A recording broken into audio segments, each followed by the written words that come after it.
Kenya. Be clear. Kenya and her bad skin. Okay?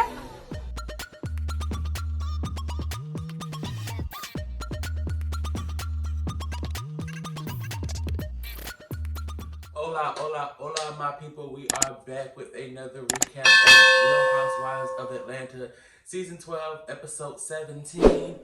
What in the grease? That's the name of the episode.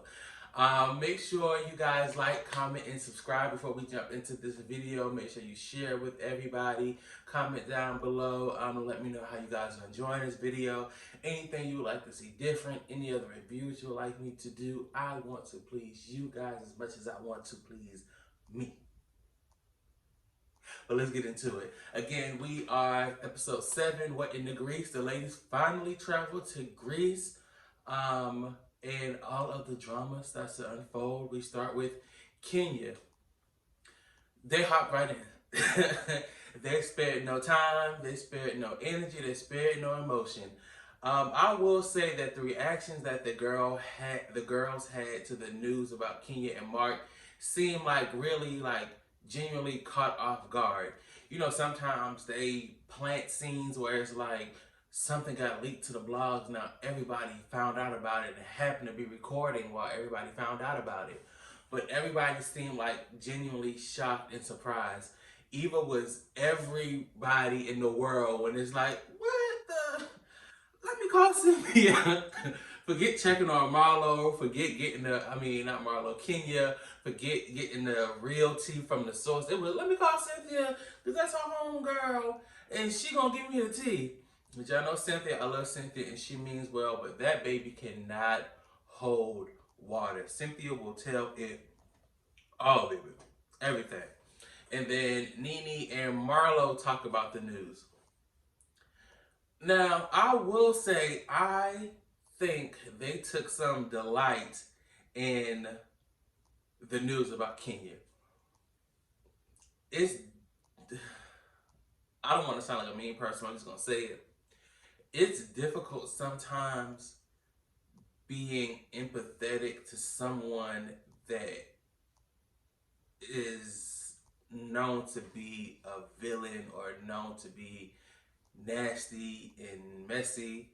And not just Kenya. When Nene went through stuff that she went through, it was hard for me to be like, oh, Nene. It's the same thing with Kenya. It's just like, oh, Kenya, yes, granted, nobody wants anybody to get a divorce. Nobody wants any marriage to break up. But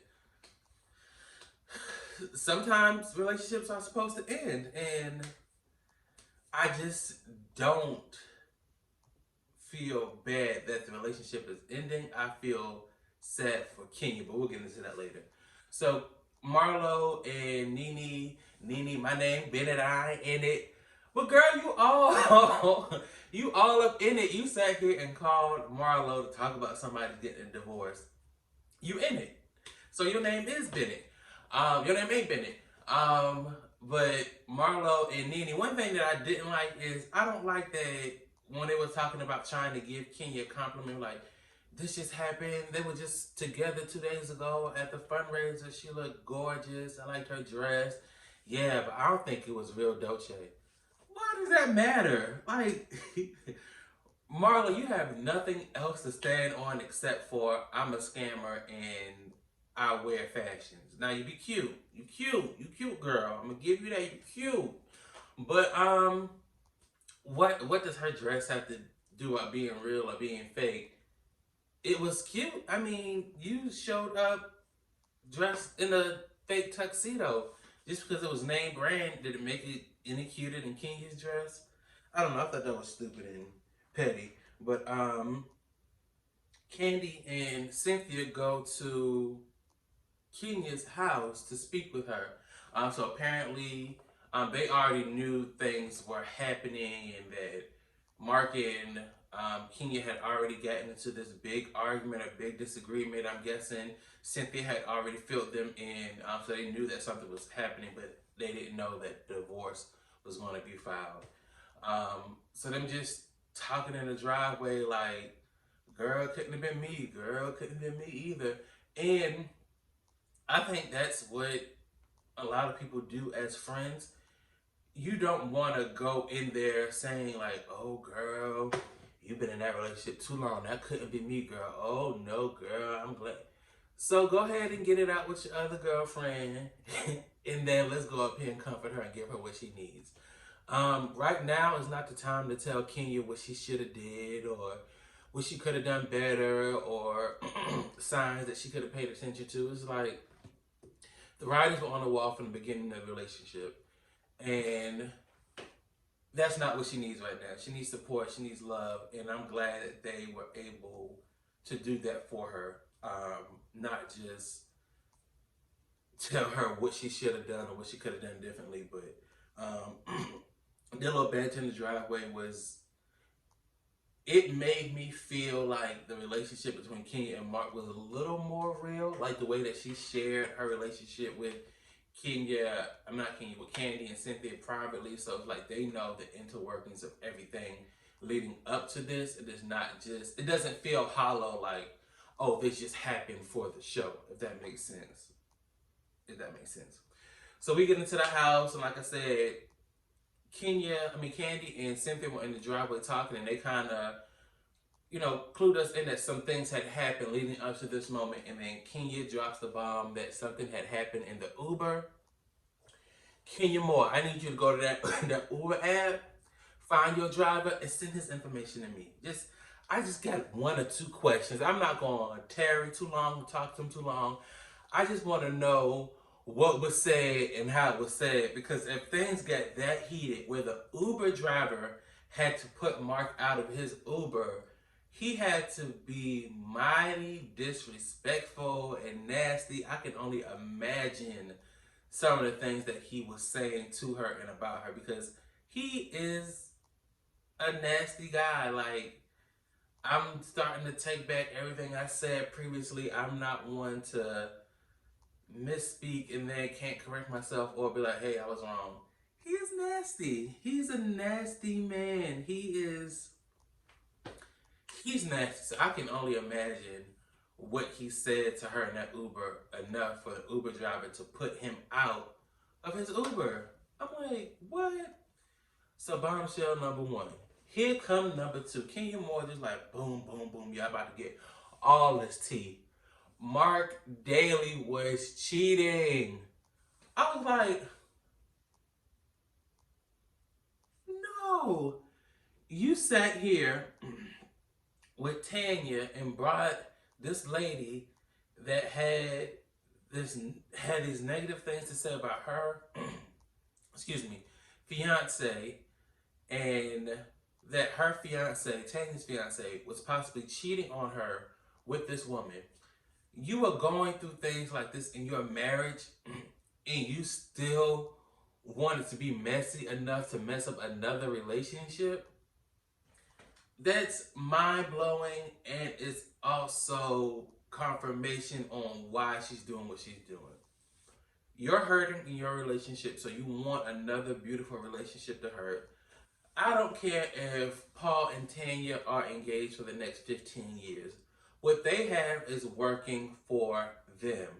If Tanya's happy, Paul is happy, they're loving each other, treating each other with respect, we can't say when they need to get married, or I'm getting off track, but anyway, that situation still bothers me. Y'all can see that I just hated that she did that to Tanya. But anywho, you did that knowing that you're going through these things in your relationship and that your husband cheated on you, is cheating on you. It would have been like, I'm going through some things in my relationship. You don't even got to say that. Pull her to the side. Hey, there's this lady out here saying these crazy things about about Paul. I think you need to talk to him. This is who she is. Ask him about it if you want to. I gave you the information. Leave it at that.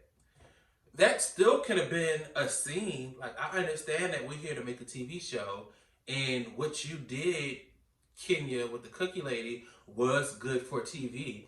But you still would have got your scene if you would have sat down with Tanya and talked about the cookie lady. And then asked her, do you want to meet up with her? I can plan something for the three of us to meet. not be nasty and messy like that. I think just the way you did it was just horrible. And you're going through all this with your husband, and you're just like, it's like you're fine with it. It's just like you're fine doing these things to other people while you're going through something. That takes a really miserable person to go through pain, to be currently going through pain, and then try to hurt somebody else because you're hurting. You're so that's like the epitome of miserable. Like Nene said, and I don't agree with her a lot often, karma is a bitch. And one thing about it, it's gonna come around and get you. You started with um back to Portia and what's that her husband name? Portia and Kendall. What that man name is? I can't remember Portia's husband name. Him, Cordell. Portia and Cordell. And then it was Phaedra and Apollo that you had to attack. You even said stuff about Nene's marriage, about being married to Greg. Now Tanya and her husband, fiance. It's just been attack after attack after attack on everybody's relationship. Now you see how that stuff feels when it's like something happens in your relationship, and now you need support, don't want support, whatever. But you can't just go around just throwing stones and people and daggers and expect none of that stuff to come back on you. I agree with Nene. I feel the exact same way Nene felt about this situation that's going on. Kenya started talking about red flags in the relationship. She said that she chose to ignore the red flags. So you saw them. And again, we talked about last video.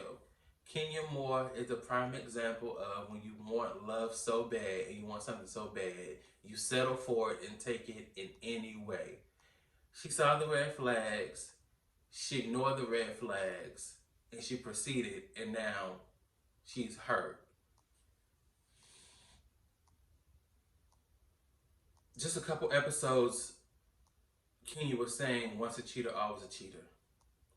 So to me, her idea of people is they can't change.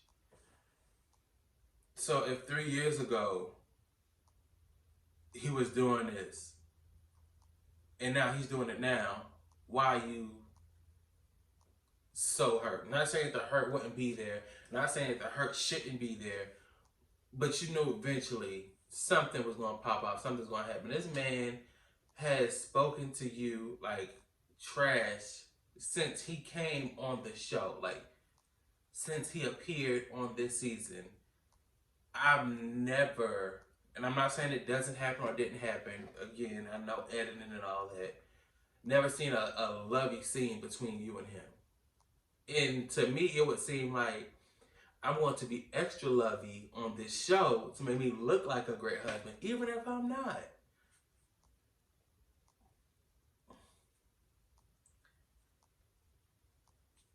I don't know.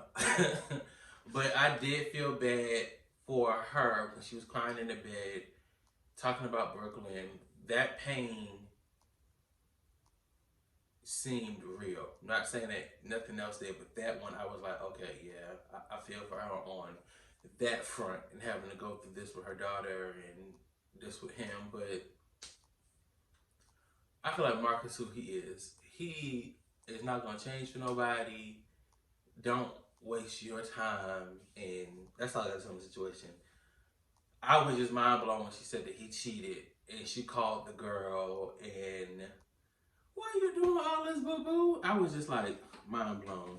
But yeah, like Candy said, like it may not have been grounds for divorce, but oh, I'm checking that ass, okay?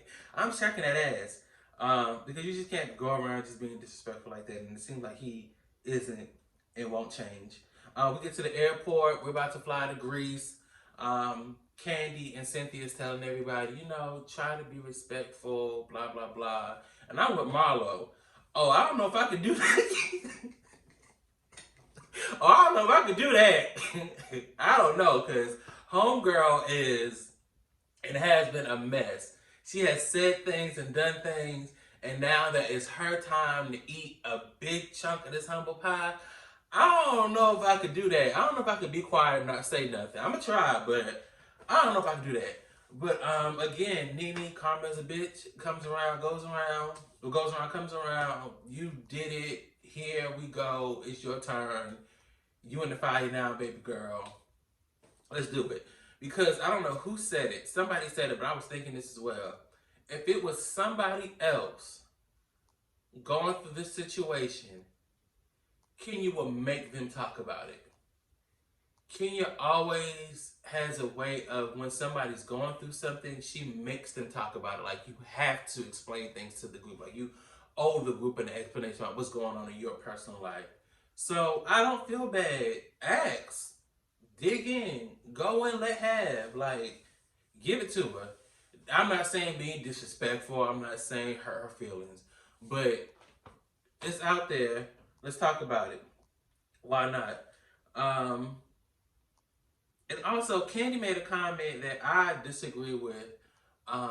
She was saying about Marlo, or she was saying about Marlo, and because Marlo called Candy and Candy didn't answer, and Candy's like, "I know you were calling because you wanted to get tea on Cynthia," and she was like, "Not Cynthia, on Kenya," and she said, "They aren't even that cool. Why would you want to know about what's going on with Kenya? Like y'all not even in a good place. Why would you want to know?